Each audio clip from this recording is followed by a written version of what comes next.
Gandhinagar sector 28 સ્થિત સમર્પણ arts અને કોમર્સ કોલેજના સંસ્કૃત વિભાગ અને સંસ્કૃત ભારતી ગાંધીનગર વિભાગના સંયુક્ત ઉપક્રમે 10 દિવસીય સંસ્કૃત સહભાષણ શિબિરનું આજ રોજ દિગ્વિજય દિવસે પ્રકૃતિ પૂજન અને સ્વામી વિવેકાનંદને પુષ્પ સમર્પણ સાથે ઉદ્ઘાટન કરવામાં આવ્યું, જેમાં મુખ્ય અતિથિ ઉવારસ સ્થિત શંકરાચાર્ય લોક અમૃતેશ્વર મહાદેવ મંદિરના જગતગુરુ શંકરાચાર્યના સાધક બ્રહ્મલીન સ્વામી ઈશ્વરાનંદજી સ્વામીના શિષ્ય પરમ પૂજ્ય વીરેશ્વરગીરી સ્વામી દ્વારા જગતગુરુ શંકરાચાર્યના આશીર્વાદ સાથે કરવામાં આવ્યું.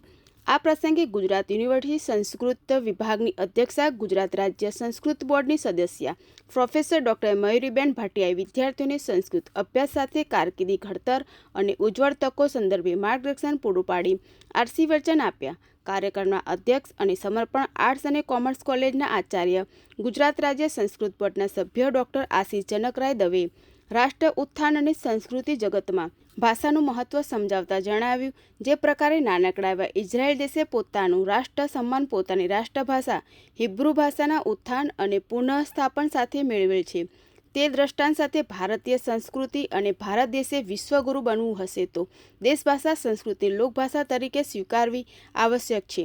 ઉપરાંત દરેક ભાષાની મહત્વતા સ્વીકૃતિ સાથે જ્ઞાનની ભાષા તરીકે દેશભાષાનો સ્વીકાર કરી અતિ આવશ્યક છે, કારણ કે આપણા જ્ઞાનનો અમૂલ્ય ભંડાર સંસ્કૃત ભાષામાં હોવાથી તેનાથી પરિચય કેળવવો હશે તો સંસ્કૃતનો અભ્યાસ આવશ્યક છે.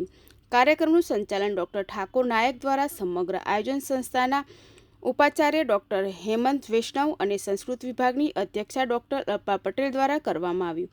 આ પ્રસંગે દિલ્હી સેન્ટ્રલ સંસ્કૃતિ યુનિવર્સિટી તરફથી નિયુક્ત અધ્યયન કેન્દ્ર સંચાલિત જયશ્રીબેન ઠક્કર ઉપસ્થિત રહેલ, જેમણે આગામી સમયમાં સમર્પણ આર્ટ્સ અને કોમર્સ કોલેજમાં દિલ્હી સેન્ટ્રલ યુનિવર્સિટી સંલગ્ન સંસ્કૃત અધ્યયન કેન્દ્ર સંદર્ભે માહિતી પૂરી પાડેલ.